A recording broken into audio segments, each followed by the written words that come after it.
요한복음 11장, 오늘 요한복음 강의 23번째 시간입니다. 요한복음 11장 1절에서 4절까지의 말씀을 같이 한번 읽겠습니다.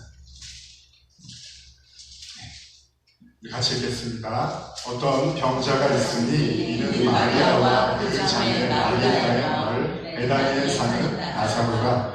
이 마리아는 향유를 주께 붓고 머리털로 주의 발을 닦던 자요, 병든 나사로는 그의 오라버니더라. 이에 그 누이들이 예수께 사람을 보내어 이르되 주여 보시옵소서, 사랑하시는 자가 병들었나이다 하니, 예수께서 들으시고 이르시되 이 병은 죽을 병이 아니라 하나님의 영광을 위함이요 하나님의 아들이 이로 말미암아 영광을 받게 하려 함이라 하시더라. 자, 오늘 본문은 마르다와 마리아라는 여인이 등장하면서 시작을 합니다. 베다니에 대한 이야기, 그 지역에 대한 이야기로 시작을 하는데요. 여기 등장하는 마르다와 마리아는 여러분들도 좀 들어보셨죠? 누가복음 10장에 등장을 하는데요. 이 여인들의 특징이 그렇습니다. 예수님께서 한 집에 방문을 하셨는데 거기에 마르다라는 여인의 집이었는데, 그때 마르다와 동생 마리아가 좀 다툼이 있었습니다. 왜 그러냐면 예수님이 집에 오셨는데 마르다는 좀 뭔가 대접할 준비를 하고 있었는데 자신의 동생 마리아는 아무 일도 하지 않고 주님 발치에 앉아 있었던 거죠. 이에 화가 난 마르다는 예수님께 동생을 나무라 달라고 이렇게 요청을 하는데 주님이 이때 이렇게 말씀을 하십니다. 제가 현대어로 읽어드리겠습니다. 누가복음 10장 41, 42절입니다. 그러자 주님이 말씀하셨다. 마르다야, 마르다야, 너는 여러 가지 일에 너무 얽매여 걱정하고 있구나. 참으로 관심을 가져야 할 중요한 일은 한 가지뿐이다. 마리아는 그것을 발견하였다. 나는 그것을 그에게서 빼앗고 싶지 않다. 이렇게 예수님과 그녀들의 만남이 시작이 되는데요. 이 이야기에서도 짐작이 되는 것처럼 마르다의 동생 마리아는 예수님의 칭찬을 들었던 여인으로, 오늘 요한복음 11장의 내용은 마리아가 바로 예수님을 위해서 귀한 향유를 깨뜨리고 자신의 머리카락으로 예수님의 발을 닦던 그런 여인이라고 기록되어 있습니다. 문제는요, 오늘 나사로라는 사람, 뭔가 심각한 질병에 걸리게 됐고요. 누이들은 너무나 걱정하는 끝에 예수님께 사람을 보내서 이를 알리고자 합니다. 예수님은 이 소식을 듣자 이렇게 말합니다. 이 병은 죽을 병이 아니라 하나님의 영광을 위함이요 하나님의 아들이 이로 말미암아 영광을 받게 하려 함이라 하시더라. 사실 이 말씀은 우리가 이미 나누었던 요한복음 9장에서도 나옵니다. 예수님이 맹인을 만나시고 똑같은 말씀을 하시죠. 누구의 죄 때문이 아니라 하나님의 영광을 위해서다. 예수님은 이렇게 자기 앞에 선 병자들을 볼 때마다 가끔 이런 말씀을 하셨습니다. 이 질병은 하나님 영광 때문이다. 이런 말들을 반복해서 하십니다. 이미 예전에도 제가 말씀을 나눴던 것처럼 예수님이 바라보는 시각과 우리가 바라보는 생각이 좀 다르다는 겁니다. 우리는 고통이나 어려움이 찾아오면 하나님을 원망하기가 쉽습니다. 그런데 예수님은 모든 것에 대해서 하나님의 영광을 자꾸 언급을 하시는 거죠. 다시 말하면 같은 사건이라도 예수님은 다른 관점에서 그걸 보고 계시다는 거예요. 여러 번 강조했지만 눈을 감은 맹인을 주님이 고쳐주시면서 눈뜬 자를 향해서 예수님이 뭐라 그랬죠? 너희가 맹인이었으면 내가 고쳐주는데 너희가 눈을 떴다고 하니까 내가 고쳐줄 수가 없구나, 이렇게 이야기를 합니다.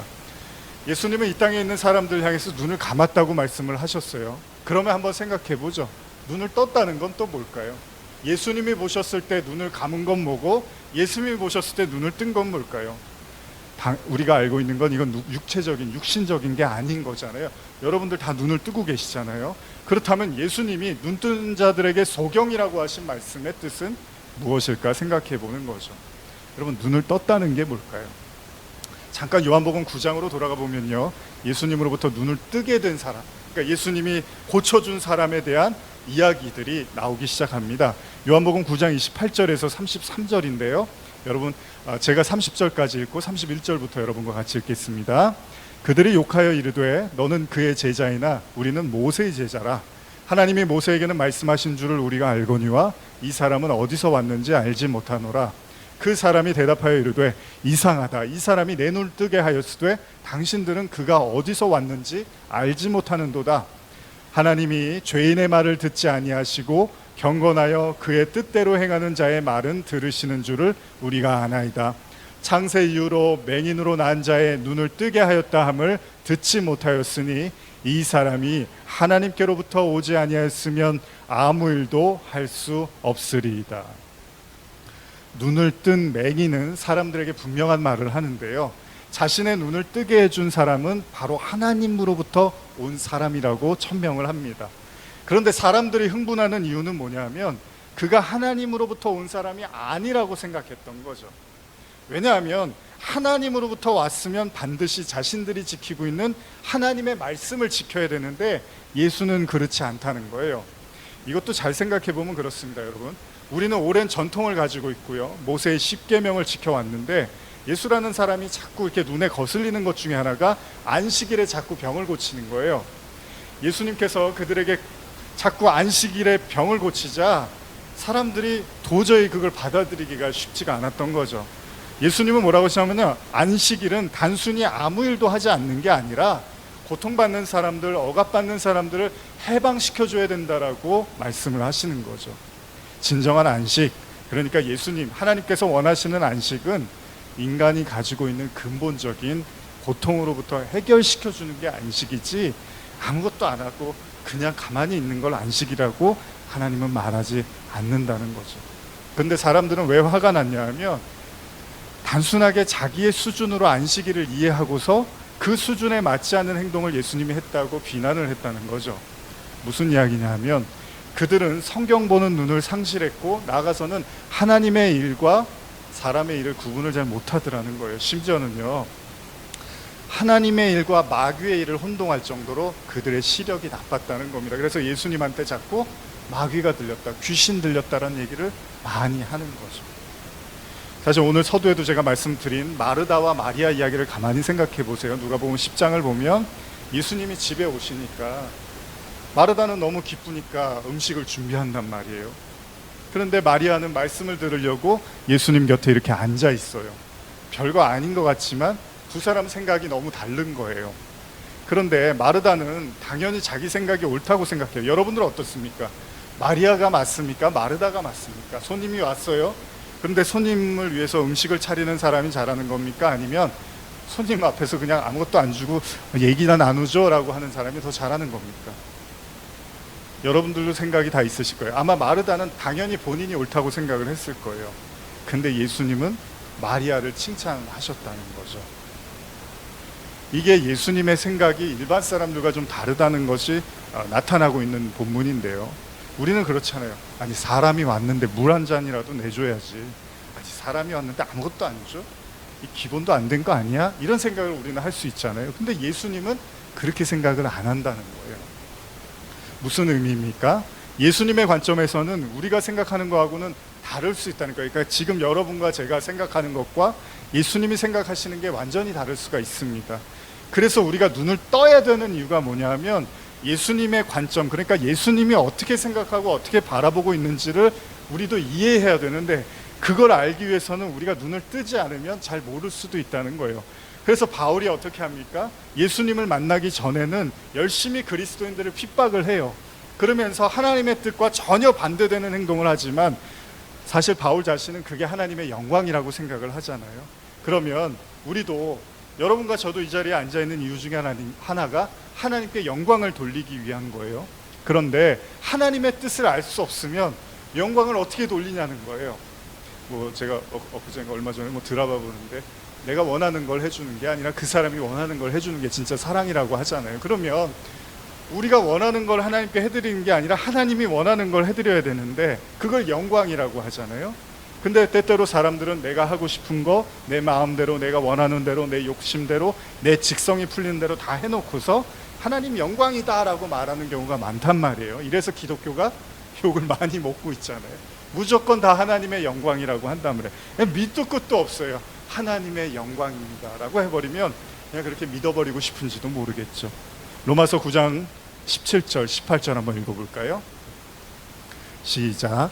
성경이 바로에게 이르되 내가 이 일을 위하여 너를 세웠으니 곧 너로 말미암아 내 능력을 보이고 내 이름이 온 땅에 전파되게 하려 함이라 하셨으니, 그런즉 하나님께서 하시고자 하시는 자를 긍휼히 여기시고 하고자 하시는 자를 완악하게 하시느니라.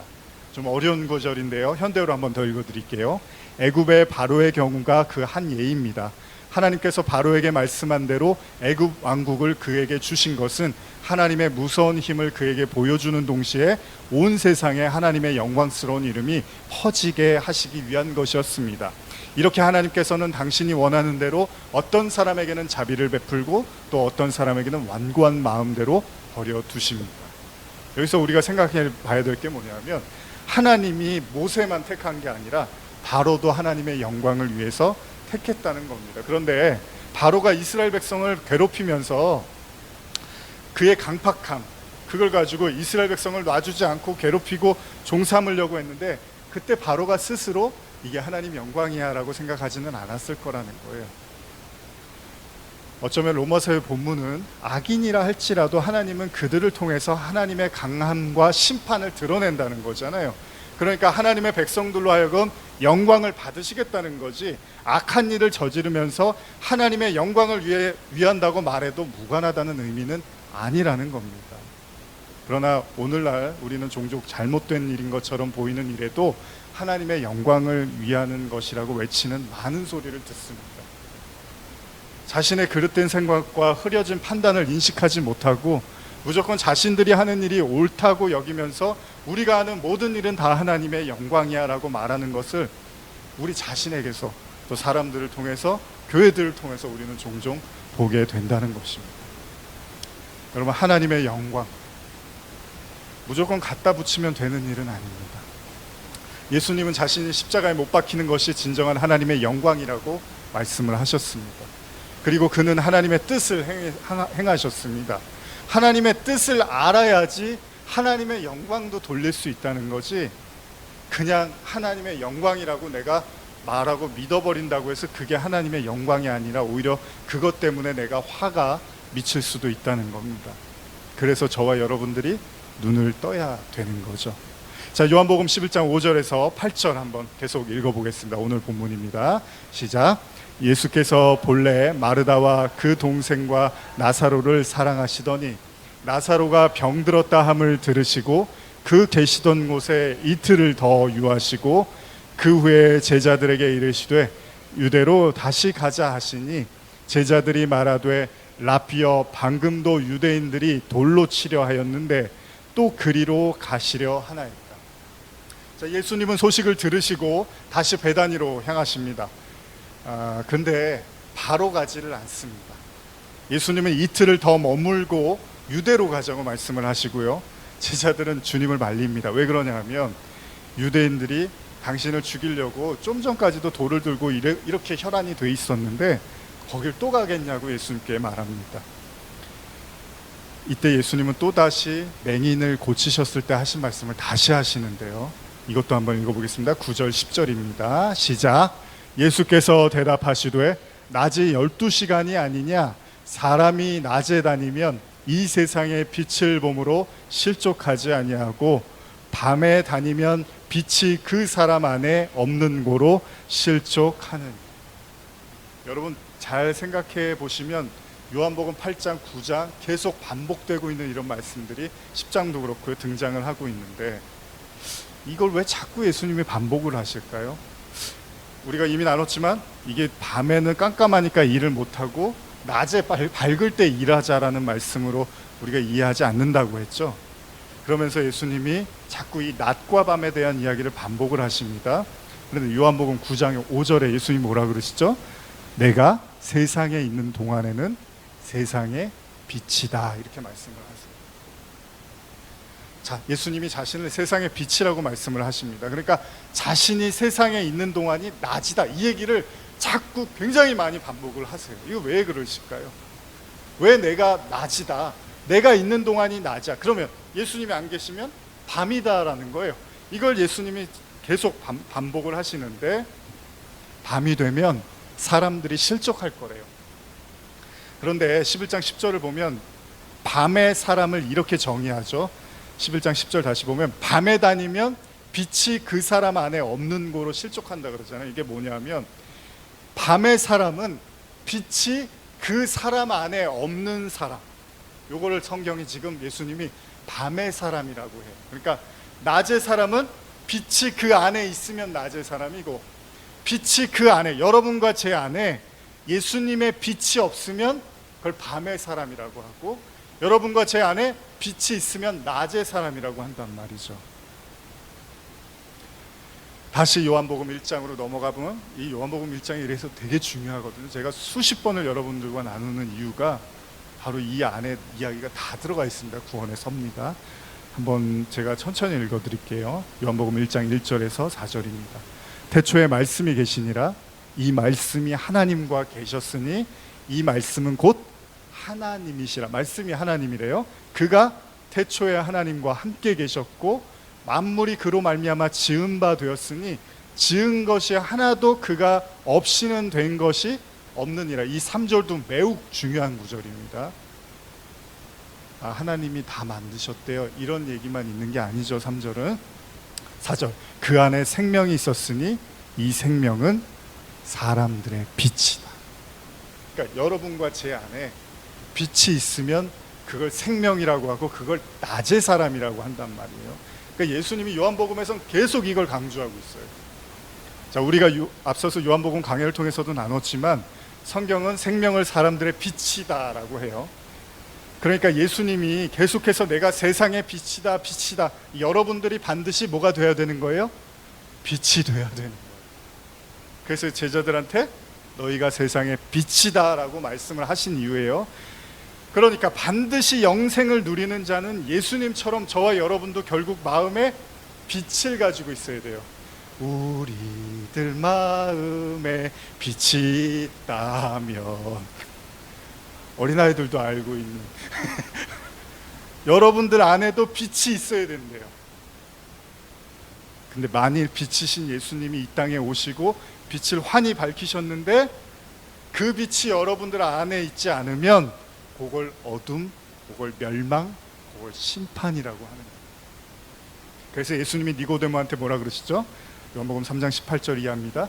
그를 믿는 자는 심판을 받지 아니하는 것이요 믿지 아니하는 자는 하나님의 독생자의 이름을 믿지 아니함으로 벌써 심판을 받은 것이니라. 그 정죄는 이것이니 곧 빛이 세상에 왔으되 사람들이 자기 행위가 악함으로 빛보다 어둠을 더 사랑한 것이니라. 악을 행하는 자마다 빛을 미워하여 빛으로 오지 아니하나니 이는 그 행위가 드러날까 함이라. 자, 사람들이 빛을 원하지 않는 이유에 대해서 성경은 이렇게 말하는 거예요. 그것은 바로 자신들의 행위가 빛에 의해서 드러날까 봐. 사람들이 영화나 드라마를 보면서 종종 흥미로워하는 부분이 있는데 그게 뭐냐 하면 반전이라는 겁니다. 반전. 국어사전에서 반전을 찾아보면 일의 형세가 반대로 됨, 이런 뜻을 갖고 있는데, 여러분들 혹시 드라마 좋아하시는 분들 드라마 보시면 뭐 이제 요새 막장이라고 해서 막 기가 막힌 일들이 갑자기 벌어지잖아요. 그런 것들 우리가 반전이라고 하는데, 혹시 이 중에서 보신 분들도 계시겠지만 대표적인 그 반전을 나타내는 영화 중에 하나 식스센스라는 영화가 있습니다. 1999년작인 이 영화는 아동 심리학 박사 한 사람의 이야기로 시작이 되는데요. 8살 아이를 이제 치료를 하면서 그 아이를 어떻게든 좀 치료하려고 박사가 열심히 애를 씁니다. 그런데 좀처럼 아이는 마음을 열어놓지 않습니다. 그러나 박사의 노력으로 아이는 마음을 열고 자기의 비밀을 털어놓기 시작해요. 그게 뭐냐 하면 자기는 귀신을 본다는 거예요. 박사는 아이를 치료하기 위해서 최선을 다합니다. 그러나 박사에게는 또 다른 근심이 있었는데, 그건 자신의 사랑하는 아내가 자신과 대화를 하지 않으려고 하는 거예요. 아무리 노력하고 다가가도 자신에게 말 한마디조차 하지 않고 자신을 없는 사람처럼 대합니다. 그리고 서서히 아내가 다른 남자를 만나는 것 같은 불길한 상황이 일어나자 아주 굉장히 괴로워합니다, 주인공이. 근데 생각을 해보니까 1년 전에 자신이 치료했던 사람이 집안에 무단으로 침입했던 적이 있는데, 그때 자신들을 총으로 위협했던 사건이 있었는데 그 이후부터 아내가 말이 없어진 것 같아요. 박사는 아내와 아이 사이에서 혼란을 느낍니다. 일이냐 가정이냐 고민하면서 아이를 치료하던 중에 영화의 마지막 장면이 드러납니다. 충격적인 반전이 일어납니다. 그것은 바로 자기도 죽은 사람이었다는 거예요. 자신이 죽은지를 모른 채 아이를 치료했던 건데 그 아이 눈에는 귀신이 보였으니까 자기도 죽은 사람이었다는 걸 나중에 알게 된 거죠. 보통 우린 이런 걸 반전이라고 합니다. 영화 속 내내 다리를 절던 사람이 나중에 보니까 멀쩡히 걸어다니던 사기꾼이었고요.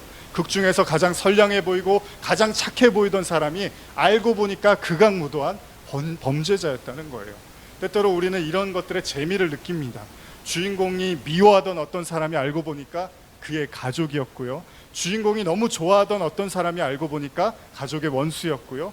주인공이 엄청나게 믿고 의지했던 사람이 알고 보니 그를 무너뜨리기 위한 복수의 상대이기도 했다는 거죠. 물론 좋은 의미의 반전도 많이 있습니다. 어쨌든 사람들은 자기가 생각했던 것을 넘어선 어떤 이야기를 받아들일 때 매우 놀란다는 거예요. 자, 그러면 예수님이 인간이 빛으로 나오지 않는 이유에 대해서 그들이 자신들의 행위가 드러나는 걸 원치 않기 때문이라고 말씀을 하십니다. 그러니까 인간 내면에 빛이 없다는 사실을 인정하고 싶지 않으니까 진짜 빛으로 나오고 싶어 하지 않는다는 거예요. 여러분, 빛이 없다는 건 성경은 생명의 부재를 의미합니다. 동시에 성경은 그 빛을 어떻게 소유해야 되는지도 말하고 있습니다. 요한복음 8장 12절 한번 읽어볼까요? 자, 빛을 어떻게 소유해야 되느냐? 시작. 예수께서 또 말씀하여 이르시되 나는 세상의 빛이니 나를 따르는 자는 어둠에 다니지 아니하고 생명의 빛을 얻으리라. 자, 우리는 그리스도를 통해서 반드시 생명의 빛을 소유해야 됩니다. 자, 우리의 인생을 통해서 이 빛을 가지지 못하면 우리를 밤의 사람, 어둠의 사람이라고 성경이 이야기를 하는 거예요. 자, 그럼 다시 오늘의 본문으로 돌아가겠습니다.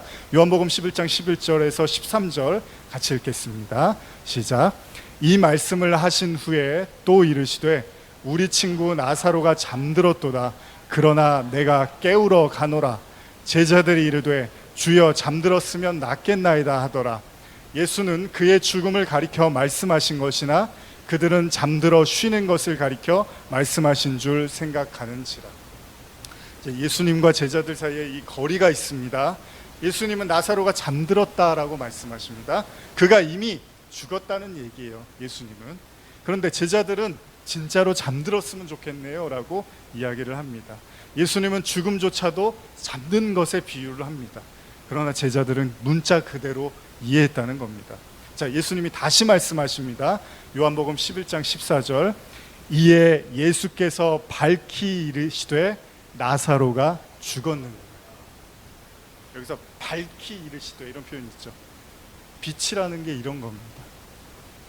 빛은 예수님께서 무언가를 밝히시다는 건데 그게 뭐냐 하면 사람들이 인정하고 싶지 않은 것을 예수님은 직시하게 만든다는 거예요. 그러니까 제자들은 아니, 나사로가 잠들었으면 좋겠네요 이러고 있으니까 아니야, 죽었어 이렇게 말씀을 하십니다. 자, 많은 사람들은 때때로 신앙을 약간은 비현실적이고 추상적인 걸로 이해하고 싶어 합니다. 그러다 보니까 성경도 마치 소설이나 동화일 듯이 보려고 하는 경향이 있다는 거예요. 자, 여러분과 제가 병원에 가면 우리가 가진 질병이 무엇인지를 확인하기 위해서 건강검진을 합니다. 피를 뽑고 소변 검사를 하고 그리고 몸의 문제를 살피기 위해서 각종 검사들을 진행을 합니다. 필요에 따라서 사진을 찍기도 합니다. 자, 소변과 피를 검사하면 그것만으로도 수많은 신체 질병 정보를 얻을 수가 있습니다. 그리고 사진을 찍으면 우리 몸속에서 무엇이 도사리고 있는지도 알 수가 있습니다. 자, 이건 매우 현실적이고 직접적인 겁니다. 이런 여러 가지 검사를 통해서 어떤 문제가 생기면 그것에 맞는 처방을 하고 약을 먹거나 수술을 하고 입원을 해서 치료를 받고 그러면서 우리는 회복이 되어져 간다는 거예요. 얼마 전에 제가 편의점에 갔다가요, 물건을 이제 사려고 하는데 저는 담배가 그렇게 종류가 많은지 몰랐어요. 담배 이렇게 이제 그 판매원이 좀 잠깐 다른 일을 하고 그래서 기다리는데 이제 그 눈에 이렇게 들어오는데 담배들이 쫙 진열이 되어 있더라고요. 근데 아유, 가짓수가 이렇게 많구나 이러고 생각을 하고 있는 동시에 거기에 실려 있는 사진들이 이렇게 보이기 시작하는 거예요. 아시죠, 여러분? 담배 가게 무슨 그림, 무슨 사진이 있는지. 전혀 담배를 아예 쳐다도 안 보시니까 잘 모르실 수도 있겠지만 거기 보면 이제 담배 많이 피우게 되면 생기는 질병이나 이런 그런 것들을 이렇게 사진으로 다 찍어놨잖아요. 건강에 얼마나 심각한 위험이 올 수 있다는 경고를 위한 사진들이 담배가게에 이렇게 다 붙여 있습니다. 굉장히 좀 보기가 불편하죠. 여러분, 모두에게 그런 일이 일어나는 건 아닙니다. 담배를 핀다고. 그러나 분명한 사실은 누군가에게는 그 일들이 일어났다는 겁니다. 빛의 특징이 뭐냐면 어둠을 드러내는 거예요. 자, 그럼 우리가 이미 읽었던 본문으로 한번 다시 돌아가서 한번 더 읽어보겠는데요. 요한복음 11장 5절에서 6절입니다. 시작. 예수께서 본래 마르다와 그 동생과 나사로를 사랑하시더니 나사로가 병들었다 함을 들으시고 그 계시던 곳에 이틀을 더 유하시고. 자, 6절에서 우리가 좀 이해하기 어려운 구절을 직면하게 됩니다. 이미 지난 구절이지만 여러분, 예수님이 나사로가 병들었다는 얘기를 듣고 빨리 달려가신 게 아닙니다. 이틀을 더 머무르셨습니다. 이 상황이 여러분 이해가 가십니까? 누나들이 예수님께 사람을 보낸 이유는 지금 나사로의 병이 깊어져서 죽음을 다투는 그 한시라도 급박한 상황이어서 사람을 보냈는데 예수님이 듣더니 난 너무 나사로를 사랑해. 그리고 이틀이나 안 오시더라는 거예요. 근데 성경에 무슨 피치 못할 사정이 있었다고 기록되어 있지도 않습니다. 6절 앞에 말씀은 더욱 가관이죠. 나사로를 사랑하시더니. 그러니까 나사로를 무척이나 사랑하신 주님은 그가 고통에 신음하면서 서서히 죽어갈 때까지도 안 오시더라는 거예요. 아니, 오히려 그가 죽기를 기다렸던 것 같아요. 그래서 예수님이 제자들에게 뭐라 그러죠? 나사로 죽었어 그러죠. 그러니까 알고 계셨다는 거예요. 그러니까 죽을 때까지 그냥 내버려 두셨다는 거잖아요. 사랑하는 나사로가 죽기를 기다렸다는 거 더더욱 우리가 이해할 수가 없습니다. 자, 그럼 왜 그렇게 하셨을까요? 만약에 예수님께 보낸 그 사람이 다시 마르다와 마리아에게 돌아와서 이 사실을 알렸다면 어땠을까요? 제가 예수님께 나사로가 죽어간다고 얘기했거든요. 그런데 예수님이 듣고는 안 오시더라고요.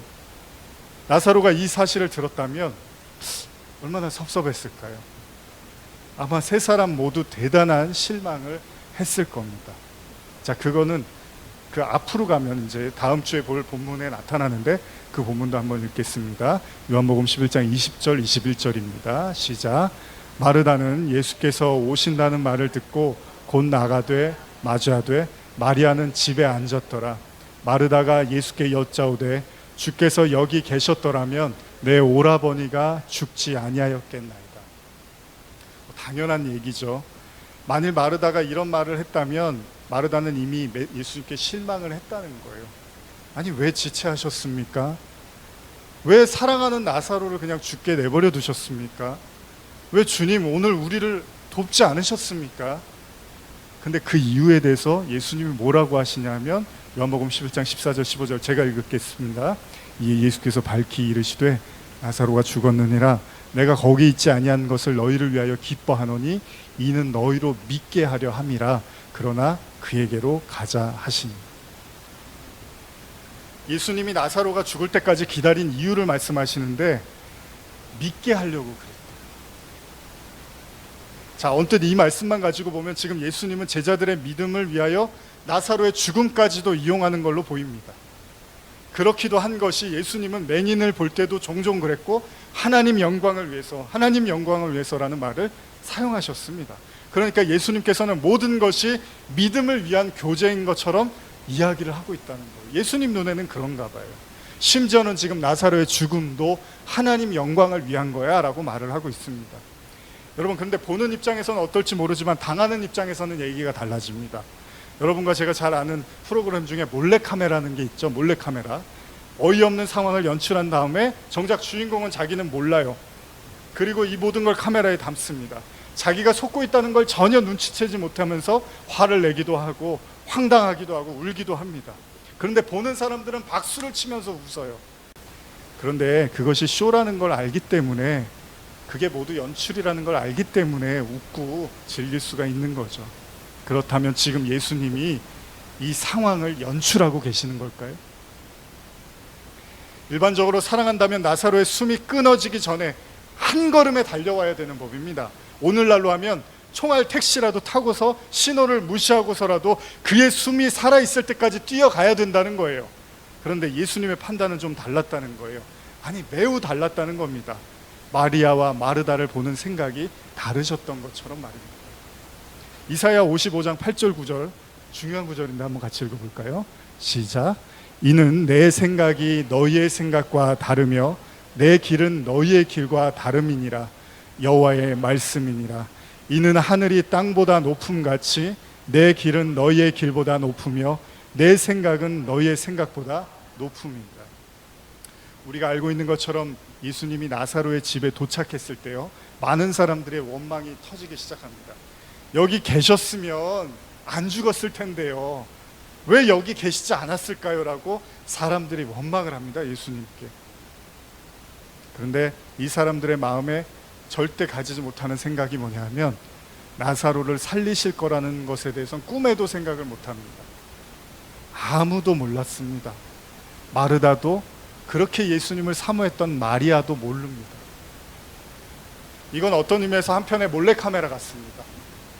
예수님을 제외한 그 누구도 나사로가 다시 살아날 것에 대해서 알고 있거나 믿고 있는 사람이 단 한 사람도 없고 단 하나의 기대도 없습니다.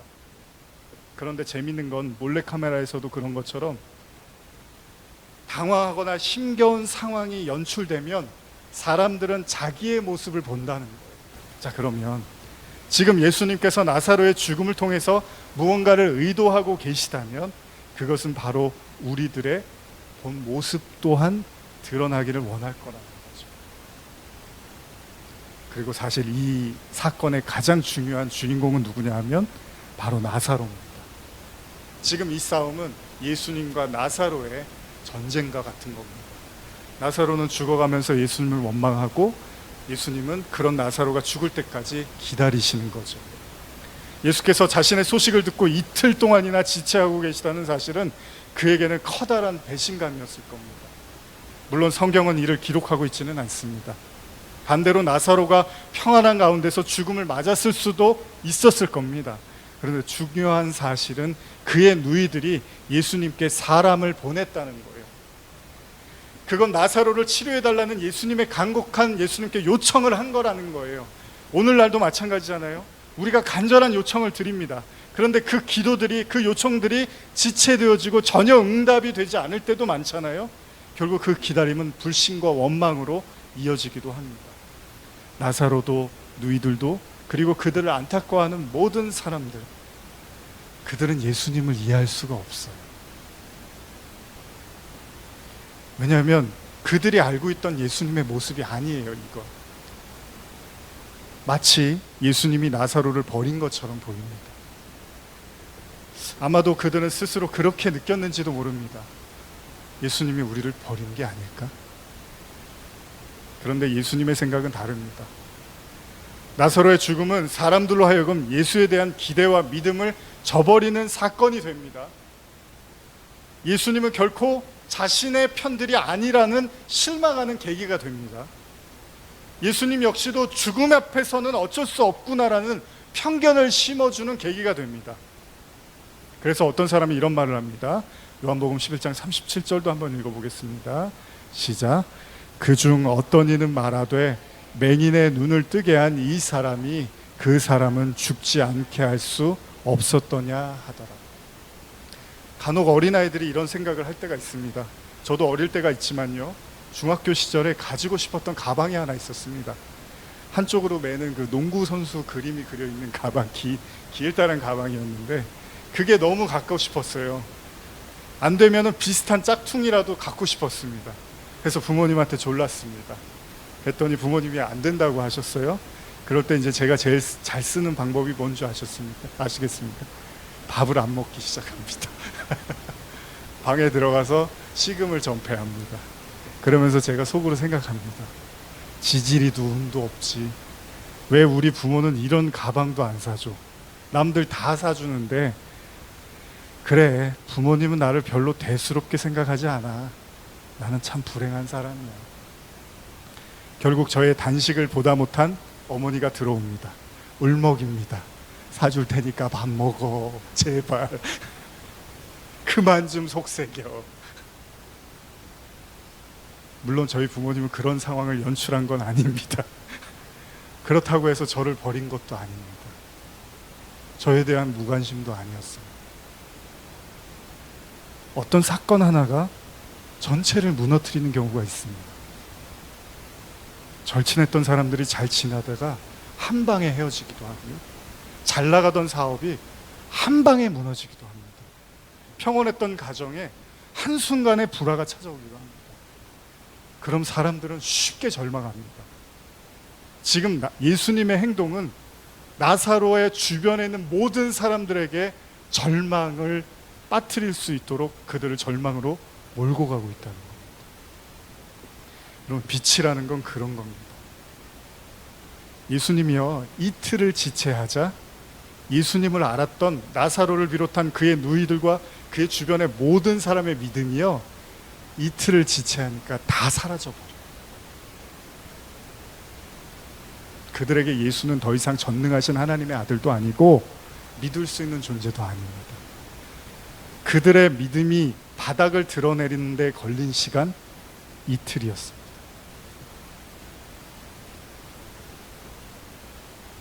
물론 이미 나사로도 무덤에 있었습니다. 무엇을 의미합니까? 빛은 어둠을 드러냅니다. 나사로가 죽은 것처럼 예수님은 모든 인간의 믿음 없음을 한순간에 드러내버린 거예요. 지금 이 장례식장에 예수님을 믿는 사람은 단 한 사람도 없습니다. 그것에 걸린 시간 이틀이었습니다. 누가복음 18장 18절 한번 읽어볼까요? 시작. 내가 너희에게 이르노니 속히 그 원한을 풀어주시리라. 그러나 인자가 올 때에 세상에서 믿음을 보겠느냐 하시니. 예수님이 오니까 자기를 믿는 사람이 하나도 없더라. 안 믿는 사람은 안 믿어서 안 믿는 거지만 믿는다고 했던 사람들도 가보니까 하나도 믿고 있지를 않더라는 거예요. 돌멩이만 던지지 않을 뿐이지 돌멩이를 던지던 저들이나 돌멩이를 던지지 않던 저들이나 믿음 없음은 매한가지더라는 거예요. 이때 마리아가 예수님께 이야기합니다. 요한복음 11장 30절 32절입니다. 제가 읽겠습니다. 예수는 아직 마을로 들어오지 아니하시고 마르다가 맞이하던 곳에 그대로 계시더라. 마리아와 함께 집에 있어 위로하던 유대인들은 그가 급히 일어나 나가는 것을 보고 곡하러 무덤에 가는 줄 생각하고 따라가더니 32절 같이 읽어볼까요? 시작. 마리아가 예수 계신 곳에 가서 배웠고 그 발 앞에 엎드려 이르되 주께서 여기 계셨더라면 내 오라버니가 죽지 아니하였겠나이다 하더라. 지금 이 모든 예수님의 주변에 있는 모든 사람들의 믿음이 다 동일한 상태입니다. 이틀이면 사라질 안개 같은 믿음, 죽음 앞에서는 속수무책이 되어버리는 믿음, 실패 앞에서는 사라져버리는 안개처럼 우리의 믿음이 그렇게 없어지더라는 거예요. 이 모든 것이 다 예수라는 빛이 세상에 비추다 드러나고 만 것입니다. 요한복음 2장 3절에 보면 이런 구절이 있죠. 가나의 혼인잔치에서 마리아의 어머니가 이런 이야기를 합니다. 예수님께 포도주가 떨어진지라 예수의 어머니가 예수에게 이르되 저들에게 포도주가 없다. 우리가 잘 하는 말 중에 진정한 위로자는 하나님밖에 없다라는 말이 있거든요. 진정한 위로자와 치료자는 하나님 한 분밖에 없다는 말씀이 있는데, 저도 말씀을 전하는 사람으로서 항상 고민하고 항상 수없이 생각을 합니다. 그리고 어제 하루를 이렇게 하룻밤을 보내면서 제 마음에 그런 생각이 들더라고요. 제가 수요일 날도 이 말씀을 나눴는데, 바울이 그 3층 천을 올라가고 14년이 지나고 나서 바울이 자기가 3층 천에 갔다 왔다는 이야기를 합니다. 고린도 말씀을 통해서. 근데 하나님이 사단의 가시를 이야기하시면서 바울이 그것 때문에 너무 힘들어서 하나님께 이렇게 기도를 하죠. 하나님, 이 사단의 가시가 제게는 너무나 고통스럽습니다. 그러니까 제발 이 사단의 가시로부터 저를 뽑아내 주시고 벗어나게 해달라. 근데 그때 하나님이 뭐라고 하냐면, 네가 보고 듣고 깨달은 것들, 그리고 내가 준 은혜들이 너무나 커서 네가 교만할까봐 내가 그 사단의 가시를 그대로 남겨두겠다고 말씀을 하시죠. 이 말씀이 제게는 좀 지난주에 다르게 들렸습니다. 어떻게 들렸냐면 3층 천에 다녀오고 14년이 흐른 바울이었어요. 이미 신앙으로 하면 따라올 사람이 없는 사람이 된 거죠. 근데 하나님은 걱정하고 있어요. 그래도 너는 교만할 수 있어. 그게 인간이야. 나는 너에게 사단의 가시를 허락할 거야. 제 아무리 그 당시에 바울을 능가하는 사람이 없었을 거예요. 그런 바울도 교만 때문에 하나님이 사단의 가시를 내버려 두시더라. 때때로 우리는 환상에 빠져서 그냥 일순간의 즐거움과 기쁨을 위해서 우리가 신앙생활을 할 때도 있습니다. 지금 내 앞에 닥친 고난과 어려움의 문제들, 그리고 내가 극복해야 될 많은 염려들, 그것들을 위해서 우리는 말씀을 구하고 하나님께 기도하며 나가죠. 그런데 하나님은 어쩌면 그런 것들도 중요합니다. 왜냐하면 그것들 때문에 우리는 넘어지니까. 근데 하나님은 정말 우리에게 주시고자 하는 건, 아마 그런 생각을 해봤어요. 고통의 근원은 어디에서 시작되는 것일까?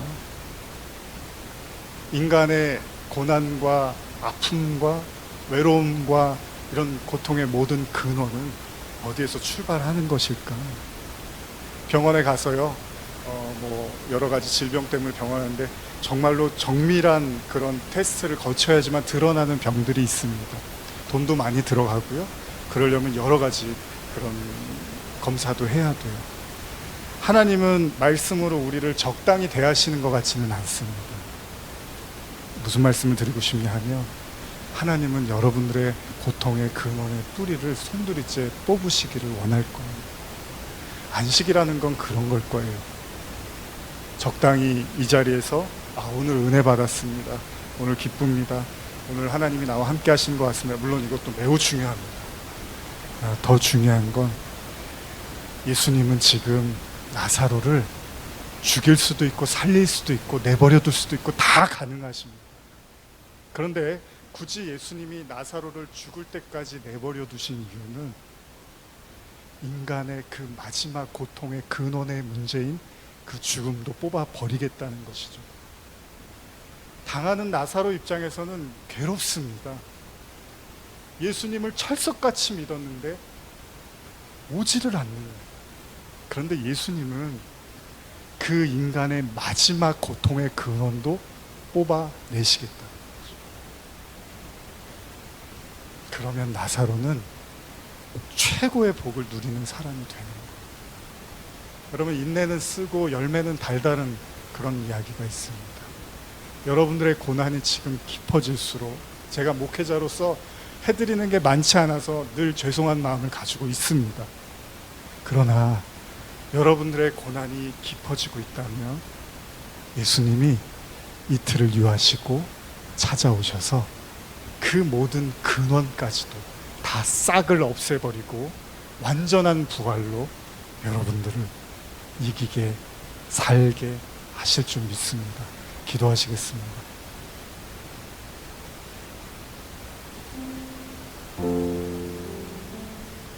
말씀을 기억하시면서 성령이 이끄시는 대로 우리 같이 기도하시겠습니다.